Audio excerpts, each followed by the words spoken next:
It's September, Labor Day is here, and that means we're entering the home stretch of the 2024 presidential race. As things currently stand, Kamala Harris leads Donald Trump by about a point or two in the national polls, depending, of course, on which one you're looking at. This one here, via Real Clear Polling, has her leading by 1.8%. Now, because the Electoral College does structurally favor the Republican Party, that lead is far from guaranteeing her victory. In fact, she most likely needs to expand this lead out to about 3 to 4 points to feel reasonably confident in her electoral chances.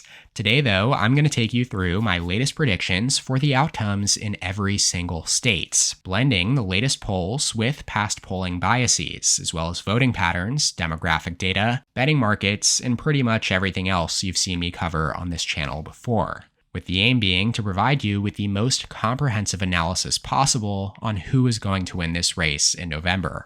We can start by filling in all of the states that are certain to remain in the Harris and Trump columns. The safe Republican states for Trump are West Virginia, Indiana, Kentucky, Tennessee, South Carolina, Alabama, Mississippi, Louisiana, Arkansas, Missouri, Oklahoma, Kansas, Nebraska's statewide contest in the 1st and 3rd districts, more on that to come, South Dakota, North Dakota, Montana, Wyoming, Idaho, Utah, and then Alaska.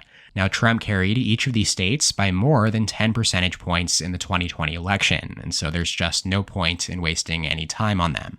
As for Kamala Harris, her safe list includes Washington, Oregon, California, and Hawaii, the Pacific Coast blue wall, so to speak. Then there's Colorado and Illinois, the lone non-coastal deep blue states. Then up in the Northeast, New York, Maine's 1st District, Vermont, Massachusetts, Rhode Island, Connecticut, New Jersey, Delaware, Maryland, and finally D.C., Washington, D.C. Now, these states all backed Joe Biden by more than 10 points in 2020 and have not voted for a Republican presidential candidate in 20 or more years.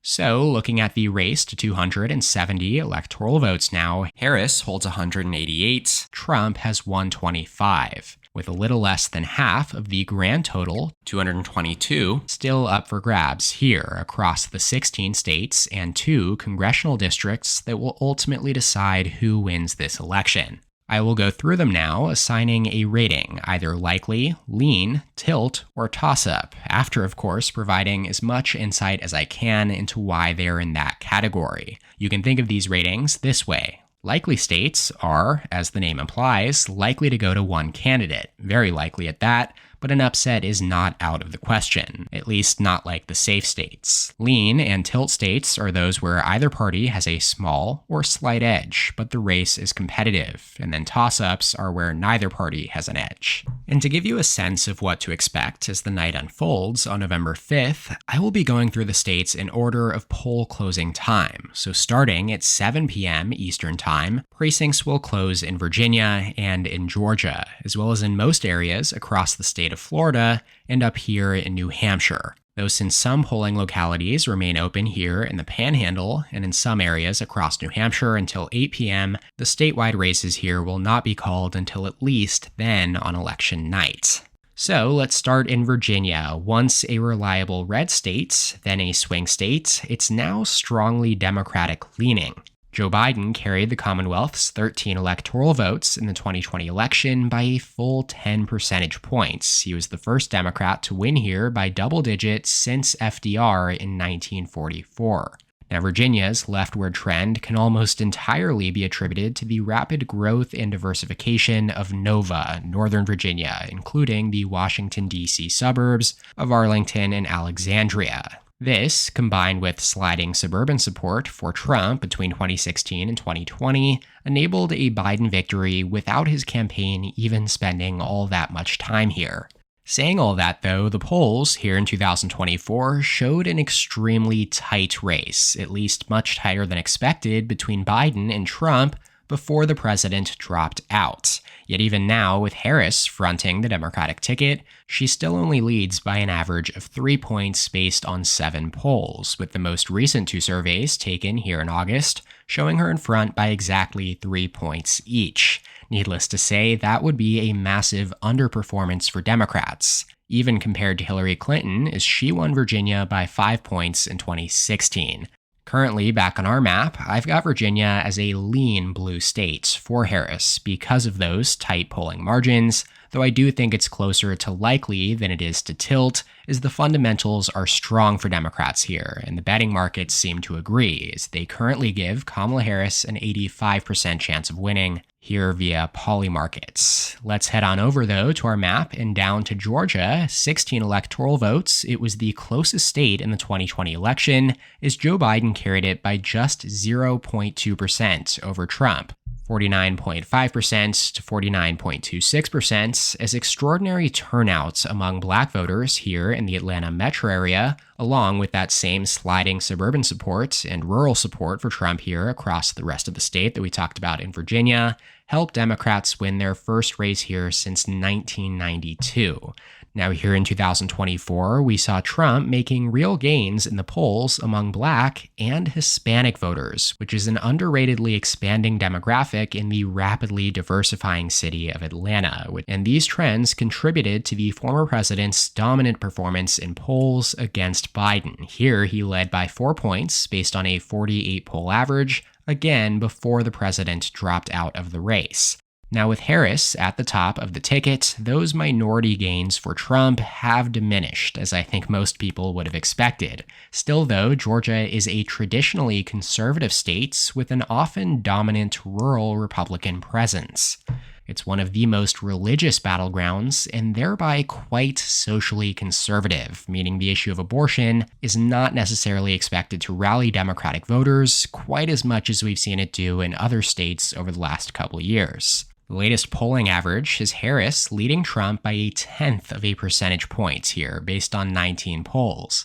Obviously entirely within the margin of error here, while the betting markets still do favor Trump. He's got a 58% chance of winning Georgia per Polymarket's latest odds. That is better than any other state that flipped to Biden in 2020. Back on our map now, I tend to agree with the betting odds here just a little bit more still, as I have Georgia tilting Republican for Trump. He has led in the polls pretty much all cycle until just the last few days, and with a partisan lean of around R+3 to R+4, I think Harris will need at least a D+3 to D+4 national environment to hold it in her corner, similar to Biden in 2020. And she's just not quite at that level right now. Alrighty, the next poll closing time comes around at 7:30 p.m. Eastern, when the polls close in Ohio, West Virginia, and North Carolina. Now, of course, West Virginia is as Republican as it gets, but Ohio and North Carolina are worth monitoring at this time in the night. The state of Ohio is less competitive than it has been in a very long time. In fact, it's right on the edge of the safe column for Trump after backing him by 8 points in 2016 and then again in 2020. It was not that long ago, though, that Ohio was still considered the swing state, and it did vote for Barack Obama in 2008 and 2012. But ultimately, Trump's gains among white, non-college educated working class voters here and in the broader Midwest Rust Belt region, which we'll get to here in a bit, has shifted Ohio almost out of reach for Democrats. And really, the only reason I say almost is that they do have a popular incumbent senator on the ballot this year in Sherrod Brown, who's got about a 50-50, if not better, shot at retaining this seat. At the presidential level, though, it's pretty much all but forgotten about for Democrats, as Harris is unlikely to spend very much time here, and she shouldn't, for what it's worth, as the latest Real Clear polling average has him up more than 10 points based on the last 3 polls. And also keep in mind here that the polls back in 2016 and 2020 did underestimate Trump by pretty severe margins here.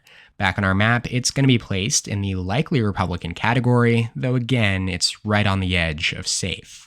As for North Carolina now, for how competitive it always seems to be here in 21st century politics, Barack Obama remains the only Democrat to win in the Tar Heel state since 1976, and even he failed to hold it during his re-election bid in 2012. The GOP has now won the last 8 federal elections for president and for U.S. Senate in North Carolina, though they were each decided by less than 6 percentage points, defining the state as a purple-ish, yet still reliably Republican-leaning states. Most recently, Trump carried North Carolina by just a point in 2020, after having carried it in 2016 by almost 4 points.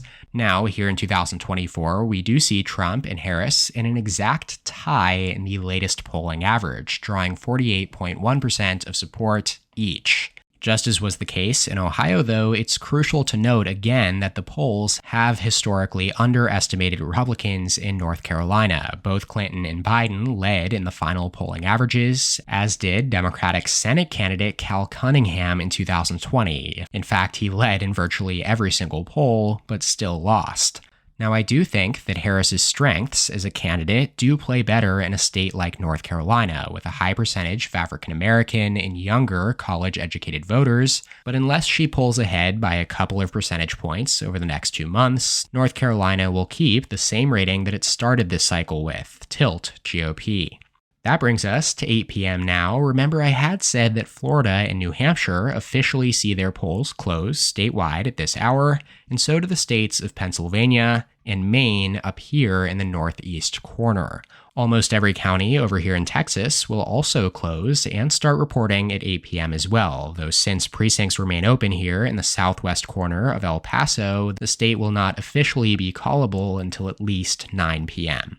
Let's go ahead and get started in Florida. 30 electoral votes. It's the third largest prize in the nation after Texas and after California. Republicans, though, have more momentum here than anywhere else in the country, as Trump carried this once renowned swing state by 3.4% in 2020, the largest margin of victory for any presidential candidate here in Florida since 2004. It was one of just 5 states where Trump actually performed better than he did in 2016. And then even more recently, in the 2022 midterm elections, Republican incumbent Governor Ron DeSantis was reelected by 19 percentage points. And meanwhile, Senator Marco Rubio, also a Republican, was also reelected by a landslide margin, at least by Florida standards, 16%. So, while the Sunshine State had previously commanded more Democratic attention than any other state on the electoral map over the last 2+ decades, that is, that simply has not and will not be the case here in 2024. The latest polling average via Real Clear Polling has Trump up more than 6 points, based on an average of the last 4 polls. That would break the streak of 8 consecutive election cycles in which Florida was decided by less than 6 points, the longest such streak in the nation. Back on our map, I have it leaning Republican for Trump here. Alright, now if you are enjoying this video so far, please make sure to take a second and subscribe below. It's completely free and it does help me out tremendously. According to my channel analytics page, more than 80% of you are still not subscribed. We have gotten that down from 90%, but again, we're aiming for 50-50 by election day. Thanks a bunch. Let's shift gears now up to the Democratic-dominant New England region here. New Hampshire and Maine are always the most, and really the only, semi-competitive states up here in this part of the country, though neither state has voted Republican since the turn of the 21st century. Trump did come within 3 points of flipping both states against Hillary Clinton in 2016, before Biden then returned them comfortably into the Democratic corner by 7% in New Hampshire and 9 points in Maine. Polling here in 2024 has Harris up by an average of 5 points across 3 surveys in New Hampshire. And while there is not yet a polling average available in Maine, both of the last 2 surveys here showed Harris up by wide margins. Going back to our map, I have New Hampshire as a lean blue state, and then Maine as likely blue. Now, as for the 2nd Congressional District here in Maine, the largest by area west of the Mississippi, it's also one of the most rural, oldest, and whitest districts in the nation, all factors that helped Trump carry it by 10 points in 2016, and then by a narrower yet still comfortable 7 points in 2020. Now, currently, the betting markets do give Trump a 76% chance of winning here, which, if anything, is a little low in my view. I have it down as likely Republican here on my map. Last, but certainly not least here, at our 8 p.m. poll closing, we have Pennsylvania. Perhaps the most important state on the 2024 map, Pennsylvania was the tipping point state in 2016 and would have been again in 2020 had Trump won the election. Now in 2024, according to every major forecaster out there, it is again the most likely tipping point state this November, as with 19 electoral votes, it does represent the largest prize among the states that swung from Trump in 2016 to Biden in 2020.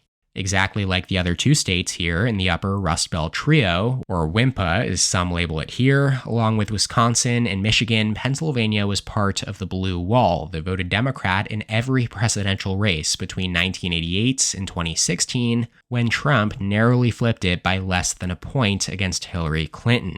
Then in 2020, Joe Biden returned his birth state to the Democratic column by 1.2%. And now here in 2024, the polling again suggests we're headed for another razor-thin margin. The latest polling average via Decision Desk HQ has Kamala Harris up a little over a point over Trump, 1.2% here based on 34 polls.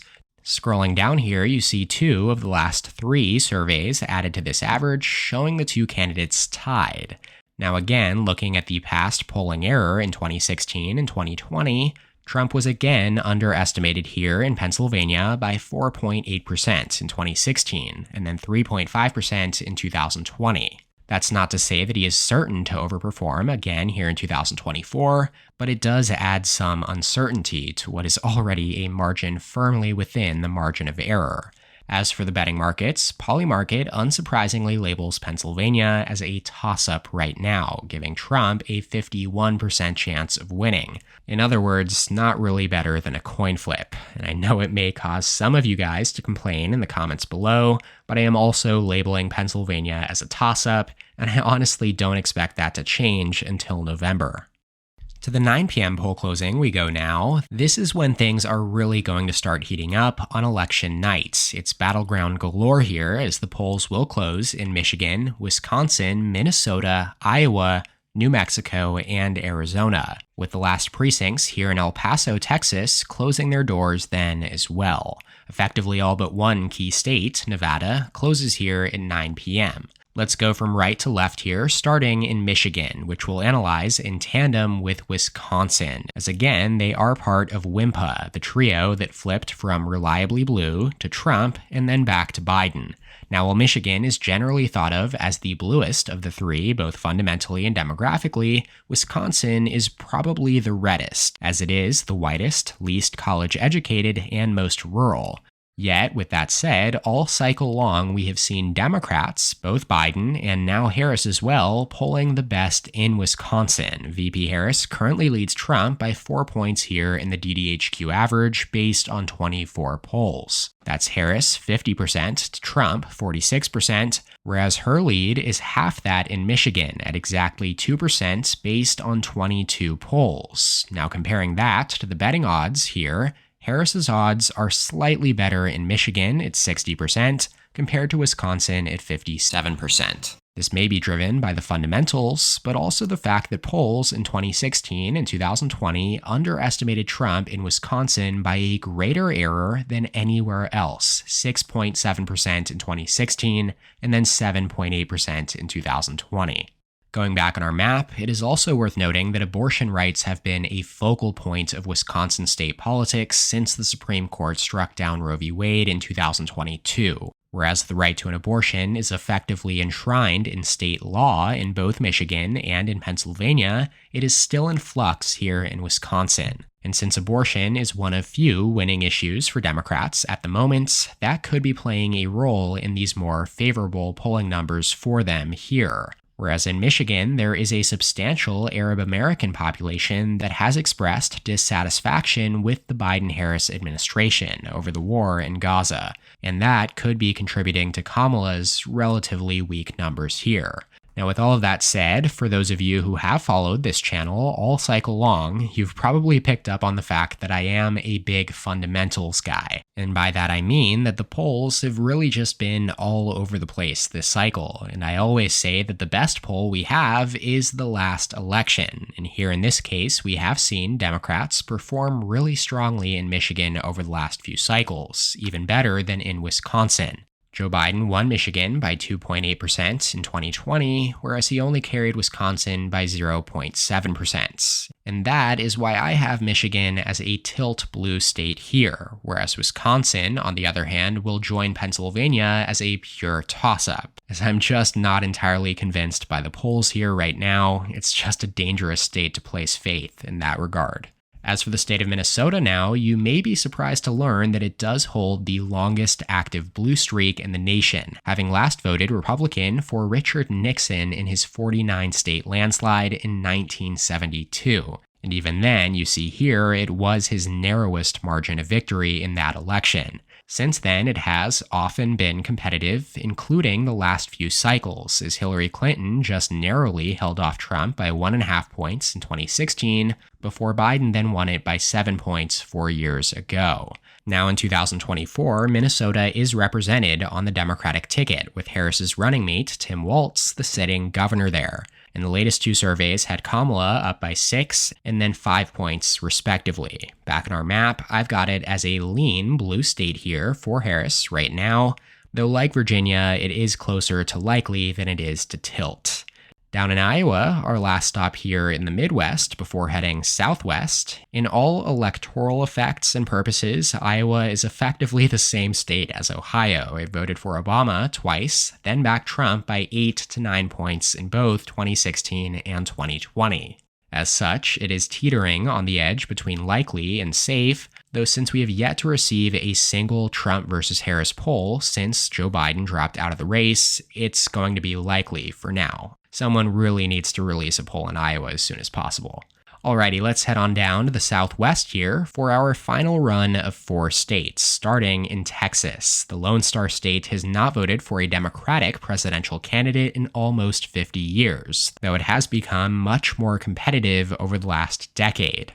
Democrats entered the 2020 cycle with high hopes of flipping Texas blue, and thereby turning the Electoral College math entirely in their favor. But Trump's 6-point win in 2020 dampened those hopes significantly. His margin of lead did drop from 9 points against Hillary Clinton in 2016. It was the narrowest here of the 21st century, and Biden's 46.5% vote share was the highest for a Democrat in Texas since 1976. But this was still a disappointing performance for Democrats, considering that Biden polled within about 1.5 points of Trump in the final polling averages, and several forecasters had Texas rated as a toss-up going into Election Day. It was Trump and the Republican Party's gains among Hispanics in 2020 that have since continued, specifically here in the Rio Grande Valley in South Texas, that put victory out of reach for Democrats, even as you see the large urban and suburban areas like Dallas and San Antonio move in large numbers towards Biden. While Democrats had been benefiting from the state's rising population of college graduates, younger voters, and minorities, Texas is 40% Hispanic, rendering their losses among that demographic especially catastrophic. Here in 2024, Trump is led by a strong margin in both polls thus far against Harris, and the betting odds do give him currently an 85% chance of winning. Those factors are all enough for me to place it down as likely Republican on my map. New Mexico is next. It backed Biden by 11 points in 2020, which actually marked the first time since 1968 that New Mexico voted to the right of its neighbor Colorado, which is now considered solidly Democratic. Both states narrowly voted for George Bush in 2004 and have since backed Democratic candidates by margins of around 5 to 15 points in every election since. Now, the fact that New Mexico is generally considered to be less democratic than Colorado can entirely be attributed to its demographic profile. It is the 12th least educated state in the country, and in terms of the proportion of residents with a college degree at 30%, which is the lowest of any Biden-won states besides battleground Nevada. And it's also the 15th most rural, which ranks behind only Vermont and Maine up here in the Northeast among the least urban Democratic states. It's also the only majority Hispanic state in the U.S., and so if Republicans continue to gain ground with Hispanic voters, as we talked about over here in Texas, that could potentially make up some of their deficit, at least enough for me to project that it will dip into the likely blue territory for now. Penultimately, in Arizona, Biden's second narrowest margin of victory in 2020 at D plus 0.3, Arizona had for a long time been considered a reliably Republican state, as beginning in 1952 and ending with Trump in 2016, Republican presidential candidates had carried Arizona in 16 of 17 presidential elections. Yet, at the start of the 21st century, we saw their dominance begin to show cracks, and now, over the last 20 years or so, Arizona has rapidly trended towards the political center, as Democrats have won the last 4 federal elections for president and U.S. Senate, and the most recent race for governor as well, here in 2022, when Katie Hobbs infamously defeated Kari Lake by less than half a point. Now, Arizona's trend towards the political center has been driven by the explosive population growth and diversification of Phoenix, the fastest growing metropolitan region in the entire country. Maricopa County, encompassing Phoenix, is the single most important factor in determining statewide elections here, as it does contain about 2/3 of Arizona's population. Biden became the first Democrat to receive the most votes here in Maricopa since 1952, as the split in Maricopa in 2020, 50.3% to 48.1%, and Biden's raw vote lead of 45,000 votes was just enough to overcome the slight Republican edge across the rest of the state to help Biden win by just 11,000 votes. Looking ahead to 2024 now, though, the polls again suggest we're in for another close race. In fact, as of recording this video, Harris leads Trump by just 1/10 of a percentage point, which you may remember is identical to in Georgia, literally 0.1%, here based on a 22 poll average with 47.8% to 47.7%. Pretty much as close as it can get here. And then scrolling down again here, among the last 3 polls, we have one showing Trump up by 4, the next one tied, and then Harris +1, so kind of all over the place. As for the betting odds, Trump is narrowly favored here, according to Polymarket, with a 56% chance of winning. Now, for what it's worth, if I also had to place money down on this race, I would probably bet on Trump, but I really don't think he has a discernible enough advantage for me to place it down as a tilting Republican state. No, I have it as a toss-up at this point, and I know you can insert your groans here. Finishing up the 9 p.m. poll closing, though, let's head back to Nebraska's 2nd District. Almost forgot about this one. Kamala Harris and the Democratic Party has another great opportunity to extract a single electoral vote away from Trump in this deep red state, as the Nebraska state legislature failed to get rid of its split electoral system. This Omaha-based 2nd District is rapidly left-trending, going from Romney +8 in 2012 to Trump +2 in 2016, and then Biden +7 in 2020. Now, the district's lines were redrawn after the 2020 census to be slightly more favorable to Republicans, but Biden still would have won the current configuration by 6.3% in 2020, and I have it leaning towards Harris here. Alrighty, we are now up to the 10 p.m. poll closing, and we have finally reached our last state, Nevada. With 6 electoral votes, it doesn't necessarily hold the same electoral weight as the other critical battlegrounds on the map, but it certainly has the intrigue to make up for it. There are simply numerous positive indicators for Republicans here after Democrats have dominated statewide elections for almost 2 decades. Since Barack Obama carried Nevada by almost 7 points in 2012, Nevada has shifted 5 points in favor of Republicans relative to the nation since then, and it does rank 44th out of the 50 U.S. states in terms of the proportion of residents with a college degree. That's the lowest of any state that Biden won in 2020, an important demographic note considering the partisan educational divide is growing deeper and deeper in this country. And then in the 2022 midterms, Republican Joe Lombardo flipped the governor's office, while Republicans also came within a point of defeating a relatively popular Democratic incumbent senator, Catherine Cortez Masto. But perhaps most notably, the GOP received more votes for U.S. House across Nevada's 4 U.S. House districts than Democrats for the first time in decades. As for current polling, perhaps no other state had been trending more positively for Trump against Joe Biden than in Nevada. He led Biden by almost 6 points in the final DDHQ average before Biden dropped out. That's an incredible 8-point shift since the 2020 election. Now with Harris, again though, we have seen a diminishing lead. In fact, now the average is flipped back to favor Harris with a 0.7% lead now based on 14 polls, 48.3% to 47.6%. As scrolling down again, we see the last 3 straight surveys have now shown Harris in the lead here. And keeping that in mind, notably, Nevada is one of few states where polls have actually underestimated Democrats on average in years past. And then, as per the latest betting odds via Polymarkets, we see the same odds as over in Pennsylvania, a coin flip. Trump 51%, Harris 49%. Nevada is also a toss-up on my electoral map, which does mean that the current electoral college projection places Donald Trump at 251 electoral votes, leading Harris with 241, though neither candidate is favored in enough states to hit the magic number 270. I will, though, leave you all with a little bit of fan service here and give you my completely off-the-cuff, not to be taken seriously predictions for each of the toss-ups at this point in time. These are if literally there was a gun to my head. Tilting in favor of Harris are Nevada and then Wisconsin. While for Trump, Pennsylvania is tilt Republican and Arizona joins it as such, giving Trump 281 and Harris 257. But again, I want to stress this again and again, they are truly toss-ups, and it would not surprise me either way if Trump or Harris swept all of them. Anyways, that does it for this 2024 presidential election map prediction and analysis. Let me know whether you agree or disagree with these ratings in the comments below. Again, make sure to subscribe to my channel so you don't miss any future videos. Shout out to my channel members on screen here. Thank you so much for your support. If you would like to become a member, go ahead and click the join button below this video to receive exclusive perks. Please leave a like on the video down below as well if you did indeed enjoy it.